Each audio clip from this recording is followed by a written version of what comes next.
제목이 어려서부터 성경을이에요. 어려서부터 성경을인데 이게 완성된 문장이 아니신 건 아시죠? 저도 이제 주보를 보면 오늘 말씀의 제목이 뭔가 이거 보고 말씀의 제목을 보고 오늘 말씀은 이런 내용이겠다 이런 것들을 짐작하거든요. 예측하고. 근데 이제 물론 안 맞을 때가 더 많아요. 근데 이제 오늘 또 제가 어려서부터 성경을이라고 하는 제목을 했는데 이 제목을 보시고 혹시 그 뒷말이 무엇인지 생각해 보셨어요? 없으셨죠? 어려서부터 성경을 어떻게 하자는 것 같아요? 어려서부터 성경을 가르쳐 주자 내지는 읽어주자 뭐 이런 거겠죠? 그러니까 이것만 여러분이 아셔도 오늘 설교 요지는 이제 설교의 핵심 포인트는 이제 끝난 거예요. 그러니까 저는 이제 지금부터 아주 편안하게 시작을 하려고 합니다. 먼저 여기 나는 누구일까요? 이렇게 다음에 보기를 드리는 그 단어들을 보고 이 사람이 누군가 그걸 한번 맞춰보세요. 내가 해야 되는 거지? 그 다음에 나는 이남 일녀 중에 막내예요. 이 성경 속의 인물이에요. 그 다음에 부모님이 두 분 다 레위집 하세요. 그리고 석 달 동안 숨겨져 있었어요. 여기까지 오니까 아시네요. 그리고 갈대상자, 그리고 출애굽, 그러면 누굴까요? 모세예요. 우리가 제일 많이 들었던 모세, 우리 선율이도 잘 알잖아요. 모세예요. 모세고 너무나 잘 하시니까 한 분 더 하겠습니다. 나는 누구일까요? 이분은 사남이녀 중에 첫째예요. 사남이녀 중에 첫째.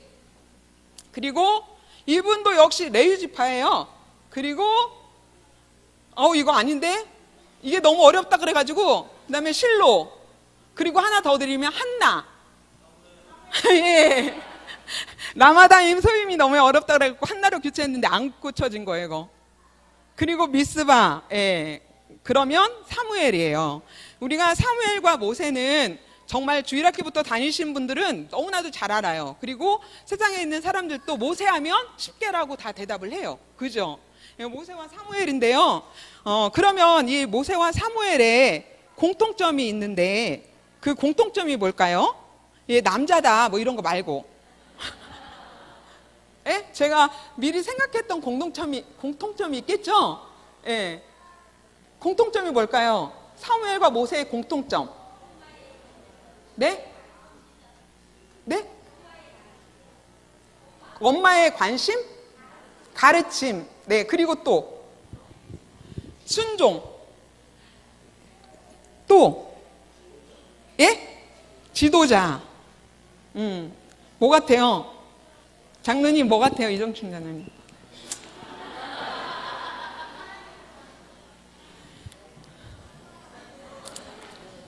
모세와 사무엘의 공통점, 제가 이 시간에 여러분과 나누고 싶은 공통점이 뭐냐면 사무엘이나 모세는 두 분 다 엄마가 젖 먹는 동안만 부모와 함께 살았다는 거예요.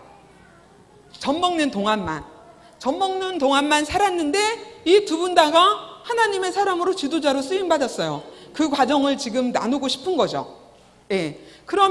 그리고 이 고대 이 사람들이 살았던 시대에 젖 먹는 기간은 3년에서 4년 사이라고 이렇게 책을 보면 나와 있거든요. 요즘에는 젖을 너무나 빨리 떼어가지고 요즘에는 안 맞는데 옛날 사람들은 저도 늦게까지 젖을 먹었어요. 그러니까 3년, 4년, 3살, 4살까지 이 엄마랑 같이 있다가 이 아이들이 어딘가 이게 보내진 거거든요. 그러니까 3살, 4살이라고 하면 딱 지금 영아부 시기인 거예요. 이때까지만 엄마랑 같이 있었다는 거죠.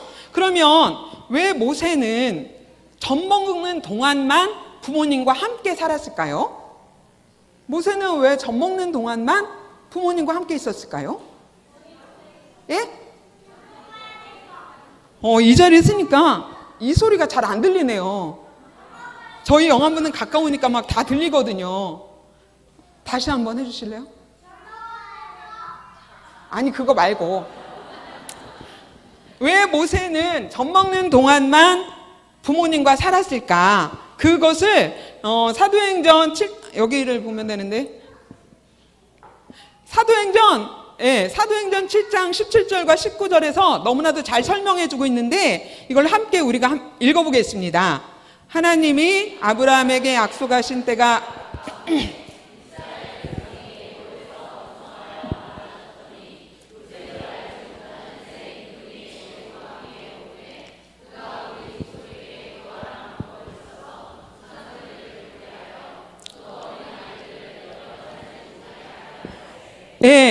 바로 왕이 이스라엘 백성들의 세력이 너무나 강대해지니까 이스라엘에게서 태어나는 남자아이는 다 남자인지 여자인지 이렇게 보고 다 이렇게 나일강에 던져라, 그런 명령을 내렸어요. 그런 명령을 내렸을 때에 태어난 사람이 누구냐면 모세였던 거예요. 모세가 그러한 때에 태어났는데, 이거 계속 PPT만 보여주면 좋겠어요. 제가 말씀을 많이 넣어가지고. 그때에 모세가 많이 지나갔네요. 모세가 그때 태어났는데요. 그때 모세가 태어났는데, 모세를 보니까 부모가 애기 모세를 보니까 너무 아름다운 거예요. 하나님 보시기에 이 아이가 정말 아름다운 거예요.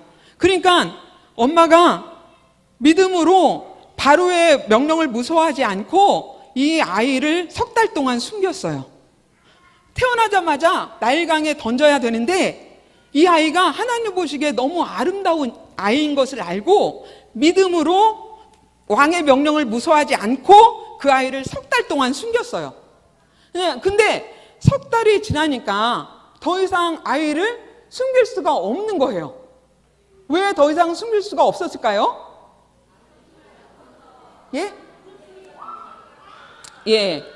이것도 이제 요즘 아이들한테는 보기 힘든 현상인데요. 3달 전에는 아이가 먹고 자고 하는 게 일이에요. 그쵸?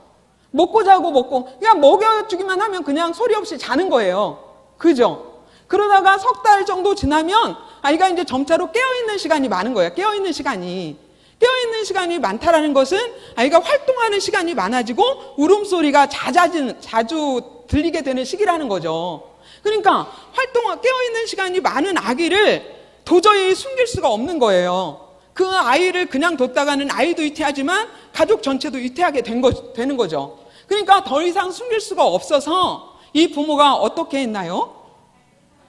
이 부모가 더 이상 숨길 수가 없는데 하고 갈대 상자를 이제 준비를 해서 거기다 역청과 나무진을 칠했어요. 왜냐하면 물이 들어오지 못하도록. 그리고 바로의 명령대로 이 갈대 상자를 나일강가에 가서 갈대숲이 우거진 그곳에 걸쳐 놓았어요. 떠내려가지 못하도록 걸쳐 놓았어요. 그리고 모세 어머니는 기도를 했겠죠? 이 아이를 하나님 살려주세요, 구원해 주세요 했겠죠? 그리고는 모세의 누나는 멀리서 그 갈대 상자가 어떻게 되는 것을 지켜보고 있었어요. 그죠? 근데 그때 마침 바로의 딸이 그곳에 목욕하러 시녀들과 함께 왔어요. 그리고는 그 바로의 딸이 바로 그 갈대 상자를 발견을 한 거예요. 그리고 그 갈대 상자를 가져오라고 해서 열고 보니까 그 아이가 우는 거예요. 이 바로의 딸도 이제 보는 눈이 있으니까 이 아이가 얼마나 아름다운 아이인지 알아챘겠죠. 그리고 하나님이 그의 마음을 움직이셨기 때문에 이 아이가 우는 것을 보고 불쌍한 마음이 들었어요. 그래서 히브리인이 버렸구나, 히브리인이 아이구나 라고 할 때 멀리서 지켜보던 모세의 누나가 그 바로의 딸에게 가까이 가서 뭐라고요?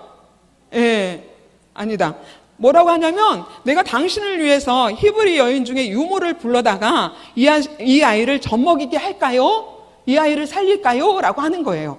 그러니까 바로의 딸이 그러라고 허락해서 이제 히브리 여인 중에 유모를 불러오는데 누구를 불러왔어요? 바로 모세의 엄마, 자기 엄마를 불러온 거죠. 그래서 모세의 엄마가 이제는 그 바로의 딸에게 싹쓸 받고 대가를 받고 자기 아이에게 젖을 먹이는 유모가 된 거예요. 여기서 이제 놀라운 하나님의 은혜와 하나님의 인도하심을 우리가 보는 거죠. 그냥 모세 어머니는 그 아이를 하나님이 살려주시기만을 간절히 바랬을 거란 말이에요. 그런데 하나님은 그 아이를 물에서 건져주시고 구원해 주셨을 뿐만 아니라 뭣도 했냐면 그 아이를 엄마의 품에 다시 돌려보내주시고 그 아이를 젖먹는 대가까지 받게 하셨어요. 그 아이를 젖먹이는 보상까지. 너무 놀랍지 않으세요? 이 너무나 하나님이 하시는 일들이 놀랍고 아름다워서요. 제가 표현들을 막 생각하는데 국어 실력이 부족하니까 안 나오더라고요. 그래서 공부를 열심히 해야 되겠나 그것도 느끼거든요. 어쨌든 그런 거예요. 너무나 감사한 거죠. 그죠? 그래서 모세의 어머니가 이제 그 바로의 딸에게 싹쓸 받으면서 그 아이를 젖먹는 동안 양육하는 거예요.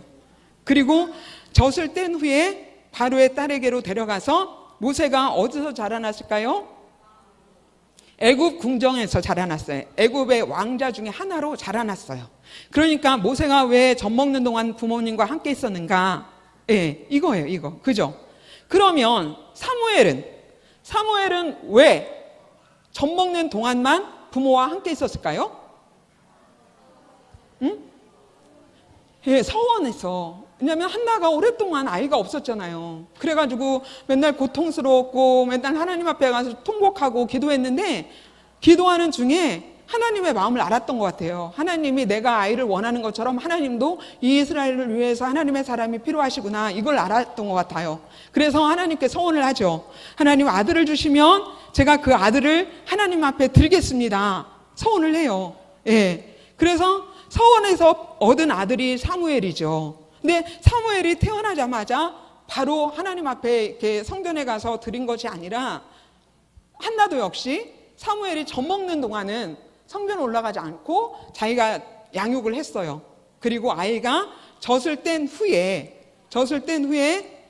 아이를 데리고 감사 제물들을 가지고 성전에 올라가가지고 거기서 하나님을 섬기라고 하나님 앞에 드리는데 그때 젖 떨어진 아이였기 때문에 사무엘이 아주 어렸죠. 이제 4-5살 된 아이가 이제 거기서 자라나게 되는 거예요. 그죠? 그래서 하나님께 서원한 아들이기 때문에 젖먹는 동안만 부모님과 함께 있을 수 있었고 한나가 하나님 뜻대로 쓰세요. 이 아이는 하나님의 사람입니다. 그리고 하나님 앞에 드린 거예요. 성전에. 근데 엄마 한나가 이렇게 사무엘을 드릴 때에 그 성막의 제사장으로 누가 있었느냐면 누가 제사장이었는가 하면 엘리와 엘리의 아들들이 제사장이었어요.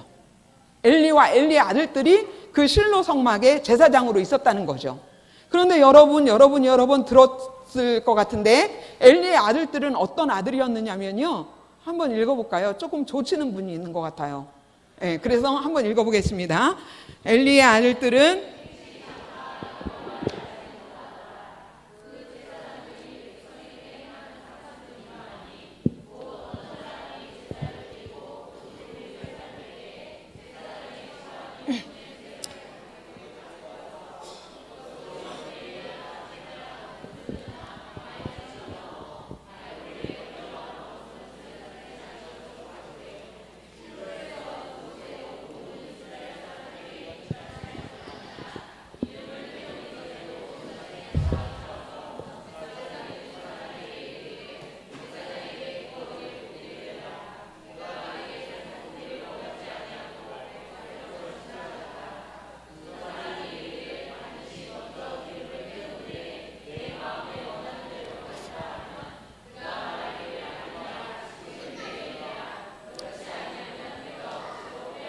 하였으니 이 소년들의 죄가 여호와 앞에 심히 크면 그들이 여호와의 제사를 멸시함이었더라. 아멘. 죄송해요. 글씨가 이렇게 작은지는 몰랐어요. 예, 읽으시기 힘들었을 텐데 이 말씀을 요약하면 뭐냐면 엘리의 제사장들은 행실이 나빠서 하나님을 알지 못하는 사람들이다. 그 제사장들이 행하는 관습은 뭐냐면 사람들이 제사를 드리고 이제 재물을 나누잖아요. 그때 자기 재물을 제사장에게 돌아갈 몫을 주기도 전에 자기들이 좋은 것을 갈취해 갔다는 거예요. 재물을. 그리고 사람들이 기름을 태우기 전에 제사를 드리기 전에도 우리 제사장은 삶은 것보다 날 것을 더 좋아해. 그리고 그냥 날 것을 뺏어갔다는 거예요. 그래서 이 제사장들은 그 제사를 멸시하고 방해하고 회방하는 사람, 그런 사람들이었다는 거죠. 예. 그래서 이 소년들의 죄가 심히 큰 것은 여호와의 제사를 멸시하는 자들이었기 때문이다 그랬거든요. 여호와의 제사를 알지 못하는 사람들, 그리고 하나님이 없는 제사장들, 그 사람들이 엘리의 아들들이었어요. 그리고 또 엘리는 어떤 제사장이었냐면 자기 아들이 저주를 자청해도 금하지 못하는, 그거 하지면 안 돼, 끊어주지 못하는 그런 아버지, 그런 제사장이었다는 거죠. 근데 이런 제사장들 속에서 이제 어린 사무엘이 자라나게 되는 거예요. 자라나게 되는 거예요.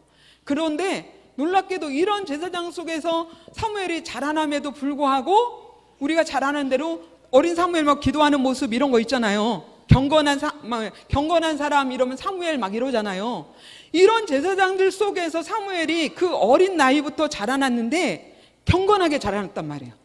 그죠? 그리고 보면 아이 사무엘이 점점 자라매 여호와와 사람들에게 은총을 더욱 받았다, 이렇게 되었거든요. 그렇다면 우리가 한번 생각해 보아요. 어떻게 그런 제사장들 속에서 그런 악한 그런 환경 가운데에서 어린 사무엘이 그 사람들에게 물들지 않고 경건하게 자라날 수 있었을까? 사람들에게나 하나님 앞에나 사랑스러운 아이로 자라날 수 있었을까? 그거죠. 예. 그거 생각해 보셨어요? 어떻게 자라날 수 있었을까요? 어떻게? 예. 그런 속에서도 사무엘이 경건한 아이로 자라났어요. 어떻게요? 예. 이건 하나님의 은혜라고밖에 말을 못하죠. 하나님의 은혜죠. 하나님의 특별한 은혜. 그죠? 그런데 하나님의 특별한 은혜 맞아요. 맞고요. 그리고 마태복음에 보면 하나님 분명히 그렇게 말씀하셨거든요. 심지 않은 데서 거두거나 해치지 않은 데서 모으지 않는다. 그죠? 그리고 그 예수님이 빈들에 있는 사람들에게, 장정만 5,000명이 넘는 그 사람들에게 떡을 나눠줄 때도, 먹을 것을 이렇게 나누어 주실 때에도 그냥 아무것도 없는 상태에서 그냥 나눠준 게 아니잖아요. 보리떡 5개, 물고기 2마리. 그것으로 거기에 은혜가 더해져서 이제 나눠주신 거잖아요. 그죠? 사르밧 과부를 통해서 엘리야를 공개하게 하실 때에도 사르밧 과부에게 한 움큼의 가루가 있었고 병에 깔려있는 기름이 있었어요. 바닥에 깔려있는 기름. 그걸 통해서 3년 동안 엘리야를 공개하게 했잖아요. 먹이게 했잖아요. 그죠? 네.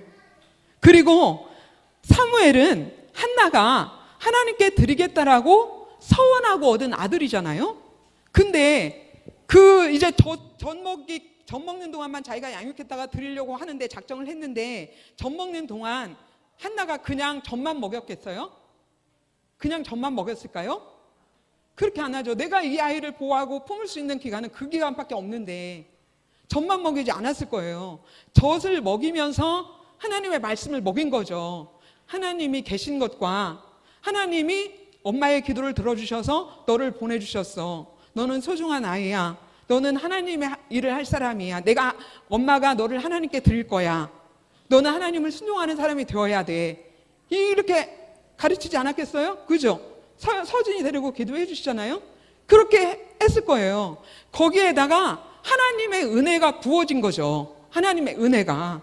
그래서 그런 악한 제사장들 속에서도, 그 나쁜 하나님이 없는 그런 사람들 속에서도 사무엘이 경건하게 자라날 수 있었다는 거죠.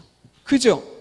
예. 근데 모세도 마찬가지예요. 모세도 아까 말씀을 드린 것처럼 모세는 젖 먹는 동안만 부모님과 같이 있다가 젖을 뗀 후에는 애굽의 궁전으로 들어갔어요. 그래서 애굽의 왕자로 자라났죠. 몇 세까지 자라났어요? 예. 모세가 40이 될 때까지 애굽 궁정에서 자라났어요. 그래서 그 애굽 궁정에서 애굽 사람의 모든 지혜를 배웠고 그의 말과 애굽 사람들의 말과 하는 일들에 능했다 그랬어요. 그래서 모세는 누가 봐도 애굽 사람이었어요. 그래서 후에 이제 미디안 광야로 도망갔을 때에도 그 시보라가, 나중에 부인 되는 시보라가 모세를 봤을 때도 애굽 사람이라고 지칭을 해요. 누가 봐도 애굽 사람이었거든요. 모세는 이렇게 애굽 사람으로 길러진, 애굽의 왕자 중에 하나로 길러진 모세가요, 그것도 무려 35, 6년 동안 그렇게 애굽 문화 속에서 길러졌는데요. 그런 모세가 나이 40이 되니까 그 영대 이스라엘 자손을 돌볼 생각이 나더니 한 사람이 원통한 일을 당함을 보고 보호하여 압제받는 자를 위하여 원수를 갚아서 애굽 사람을 쳐 죽였다 그랬어요. 예. 그리고 더 놀라운 것은 히브리서 함께 읽어보겠습니다. 믿음으로 모세는 장성하여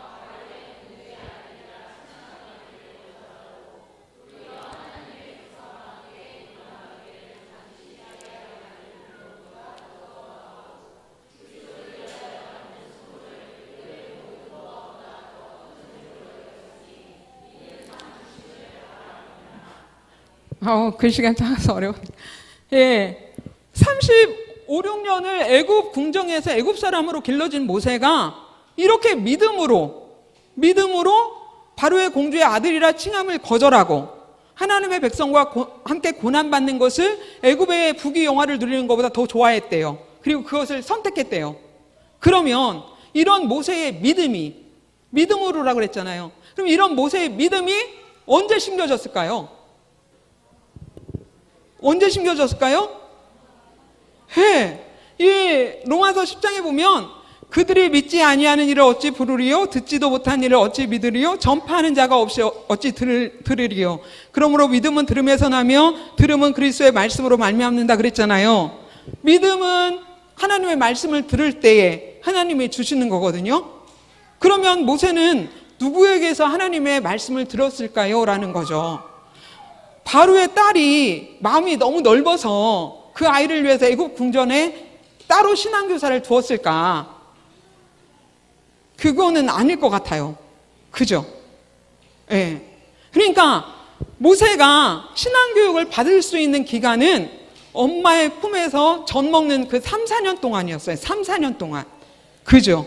그리고 모세의 부모님들은 아까 우리가 처음에 봤던 것처럼 모세가 하나님 보시기에 아름다운 아이인 것을 보고 바로의 명령을 무서워하지 않고 믿음으로 숨겨 키울 만큼 믿음이 있는 사람이었어요. 그죠?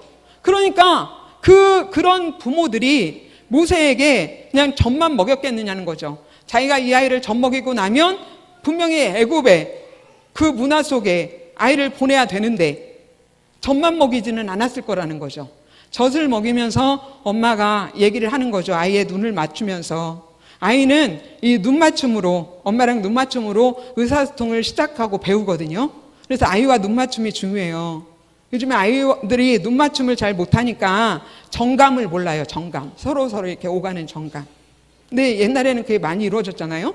그러니까 이 아이를 젖을 먹이면서 모세에게 이야기를 하는 거예요. 너는 히브리 사람이야. 우리가 섬길 하나님은 이스라엘의 하나님 여호와야. 하나님이 우리를 구원하실 거야. 하나님이 우리에게 약속하신 땅이 있어. 이렇게 말해 주었을 거예요. 이렇게 하나님의 말씀을 들려주는 가운데에 하나님이 은혜가 부어져서 모세에게 믿음이 심어진 거죠. 그리고 그 믿음으로 정말 놀랍게도 그 30여 년이 넘는 애굽 문화 속에서도 물들지 않고 믿음을 지켜서 하나님의 사람으로 하나님의 지도자로 세워졌던 거잖아요. 그죠? 그리고 참고로요, 그 사람의 뇌가 가장 왕성하게 발달하는 시기가 언제냐면 영유아기 때예요. 가소성이 가장 높은 시기. 가소성은 쉽게 말하면 뭐냐면 뭘 가르쳐 줬을 때 그것을 끝까지 이렇게 유지하는 성질, 그거거든요. 그게 가장 높은 시기도 영유아기예요. 영유아기. 그래서 옛날 어른들이 이런 것을 하나도 몰랐어도 3살 버릇 80까지 간다. 3살 때 들인 습관은 평생 간다. 이렇게 말씀하셨잖아요. 그 잠언 22장 6절에도 마땅히 할 길을 아이에게 가르치라. 그리하면 늙어도 그것을 떠나지 아니할 거라 말씀하셨잖아요. 예, 그런 거예요. 그러니까 사무엘도 모세도 그렇게 갓난 아이 때부터 마땅히 할 길을 가르치면서 신앙교육을 했던 거죠. 그리고 이제 오늘 우리가 읽은 본문 말씀으로 돌아오겠는데요. 지금부터 시작하는 건 아니고요. 이게 이제 마무리인 거예요. 예, 본문 말씀 다시 한번 읽어보겠습니다. 또 어려서부터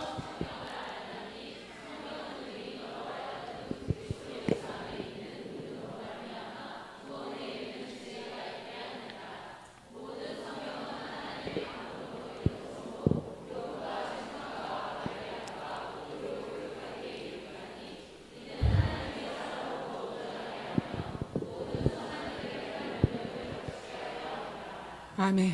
예, 여기 보면 디모데가 어려서부터 성경을 알았나니 성경이 디모데로 하여금 능히 그리스도 예수 안에 있는 믿음으로 말미암아 구원에 이르는 지혜가 있게 했다 이러거든요. 근데 여기서 보는 어려서부터라는 그 헬라어는요, 예, 제가 잘은 모르지만 헬라어는 기본어가 태아 혹은 갓난 아이로 되어 있더라고요. 그러니까 디모데도 갓난 아이 때부터, 태아 때부터 하나님의 말씀을 들은 거예요.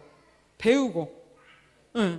그러면 이 갓난 아이인 디모데에게 누가 성경을 읽어주고 들려주었을까요? 누가? 예, 어머니와 외할머니. 디모데의 아버지는 헬라 사람이었거든요. 어머니와 외할머니가 들려준 거예요. 외할머니가 어렸을 때부터 이 아이를 이렇게 맡아 안고 있으면 하나님의 이야기를 해준 거예요. 다니엘의 이야기도 해줬고 다윗의 이야기도 해주고, 엄마도 성경을 계속 읽어주고 들려주고 이제 말할 때는 외우게도 하고 이랬을 거예요. 그죠? 그러니까 디모데도 모세나 사무엘처럼 젖 먹는 동안에 엄마에게 계속 하나님의 말씀을 들었어요. 그리고 그 말씀이 그렇게 말씀을 읽어주고 들려주는 가운데에 하나님이 그 속에서 믿음이 싹이 나고 자라나게 하고 열매를 맺게 한 거죠. 그래서 디모데가 하나님의 사람으로 온전하게 되고 또 선한 일을 행하는 사람으로 자라날 수 있었던 거죠. 그래서 바울의 동역자로 섰잖아요. 그죠? 네. 그런 거예요. 그러니까 우리가 복음을 심었습니다. 복음이 싹이 나네요. 복음이 자랐습니다. 그러니까 노래를 해야 되는데 안 나올 거 이상할 것 같아서 100배로 맺혔습니다. 그러잖아요. 이게 그런 거예요. 복음을 심었어요. 말씀을 심었어요. 하나님이 자라나게 하셔요. 언제인지는 몰라요. 어떻게 자라나게 하시는지도 몰라요. 근데 어느 때 보니까 얘한테 믿음이 있는 거예요.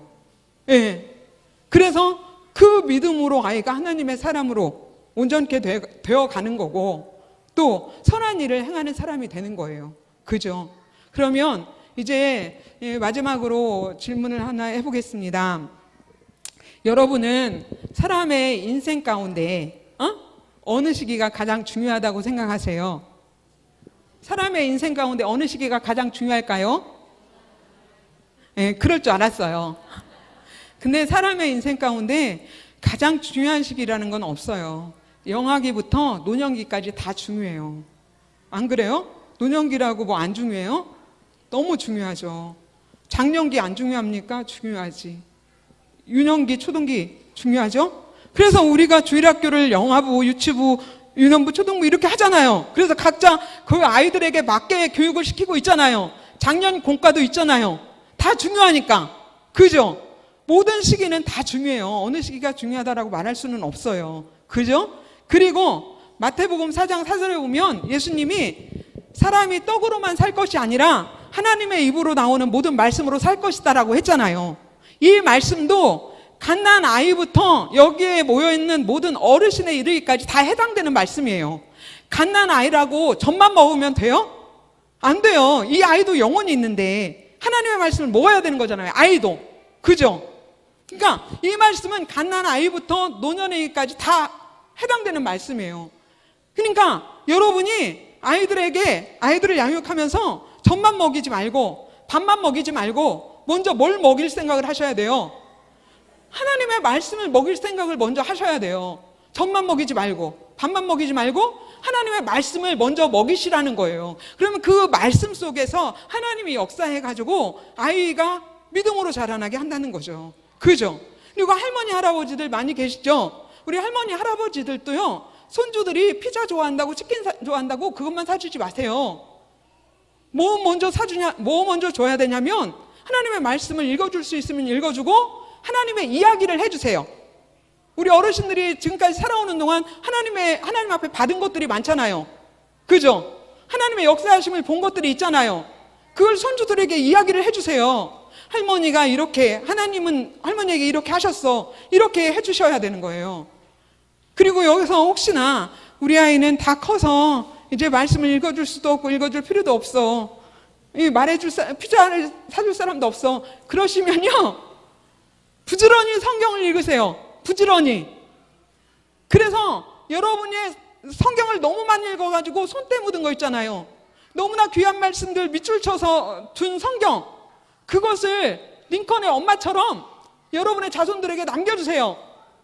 그러면 엄마가 평소에 읽었던 그 성경을 받았는데 어떤 아이가 그 성경을 함부로 내박치겠어요? 자기가 어려울 때 그 말씀 펴보지 않겠어요? 예, 그래서 전해주세요. 열심히 성경을 읽으세요. 열심히. 거기다 손때 많이 묻혀서 밑줄 그어가지고 그거 남겨주세요. 예, 그래서 우리 아이들이, 저는 이 찬송을 한 번도 기쁘게 부른 적은 없는데 이 찬송을 기쁘게 불렀으면 좋겠어요. 나의 사랑하는 채 비록 헤어졌으나 어머니의 무릎 위에 앉아서 재미있게 듣던 말 그때 일을 지금도 내가 잊지 않고 기억합니다. 이것을 우리 아이들이, 자손들이 정말 기쁘게 불렀으면 좋겠어요. 그리고 우리 영합에서 자라는 아이들뿐만 아니라 여러분의 가정에 있는 자손들이 하나님의 말씀을 듣고 그 말씀을 들음으로 그 안에 구원에 이르는 지혜가 있고 하나님의 사람으로 온전케 자라나는 은혜가 있고 선한 일을 행하는 하나님 나라를 위해서 선하게 사용되는 그런 은혜가 있기를 바랍니다. 예, 이 시간에 우리가 함께 기도했으면 좋겠는데요. 하나님, 우리에게, 우리 자녀들에게 하나님의 말씀을 전하고 가르칠 수 있는 이 일을 다시 붙잡고 할 수 있게 도와주시고 우리 아이들이 하나님의 말씀을 통해서 구원에 이르는 지혜를 얻고 하나님의 사람으로 온전하게 자라날 수 있도록 인도해 주세요. 이렇게 함께 기도했으면 좋겠습니다. 하나님 아버지 감사합니다. 이 시간에 우리에게 하나님의 말씀을 주셨는데 우리 각 사람에게 듣게 하시고 깨닫게 하시는 바가 있는 것을 믿습니다. 하나님 아버지, 우리가 지금까지 행하지 않았을지라도 하나님 아버지께서 저희에게 은혜를 부어주시고 또 시작할 수 있는 믿음을 주셔서 지금이라도 우리의 자녀들에게 하나님의 말씀을 들려줄 수 있도록, 하나님이 우리에게 하신 일들을 전해줄 수 있도록 하나님 도와주시고 또 그러한 가운데에 하나님의 은혜가 부어지게 하여 주셔서 우리 아이들이 말씀을 통하여서 정말 구원에 이르는 지혜가 있게 하시고 또 말씀을 통하여서 하나님의 사람으로 온전케 되어져 갈 수 있도록 이 시대에 하나님이 필요하신 하나님의 사람들로, 선한 일꾼들로 자라날 수 있도록 하나님 아버지 은혜를 부어 주옵소서. 그래서 하나님, 우리 영화뿐만 아니라 우리 모든 성도들의 가정에서 자라나는 아이들이 하나님의 사람으로 아버지 이 자리에 다시 설 수 있도록 하나님 도와주시고 하나님의 나라의 역사를 이루어가는 그런 하나님의 귀한 일꾼들이 될 수 있도록 인도하여 주옵시며, 저희들이 하나님이 보내주신 얼마나 귀한 자녀들인지, 얼마나 소중한 아이들인지 하나님 스스로 알아갈 수 있도록 하나님 도와주셔서 하나님의 그 은혜 안에서, 사랑 안에서 더욱더 흥건하게 경건하게 자라갈 수 있게 하여 주옵소서. 우리 아이들이 너무나도 악한 문화 속에서, 악한 세상 속에서 자라나고 있습니다. 아버지, 이 가운데에서 아버지 하나님의 은혜로 이 아이들을 지켜주시고 하나님의 말씀이 이 아이들을 붙들어 주셔서 거기에 물들지 아니하도록 도와주시옵소서. 모세나 사무엘처럼 하나님의 은혜 속에 이 아이들이 경건하게 그리고 믿음의 사람으로 하나님 자라갈 수 있도록 인도하여 주시옵소서. 함께하여 주시옵소서. 하나님 아버지 감사합니다. 이 시간에 우리가 함께 하나님의 말씀을 나누었는데 우리 각 사람에게 주신 은혜들을 잘 기억하게 하시고 우리가 우리의 자손들에게 하나님의 말씀을 잘 전하는 자로 저희들을 세워주시며 은혜를 부어주셔서 우리의 자녀들이 하나님의 말씀으로 말미암아 구원에 이르는 지혜를 얻고 하나님의 사람으로 온전케 되는 은혜가 있도록 인도하여 주옵소서. 예수님의 이름으로 기도합니다. 아멘.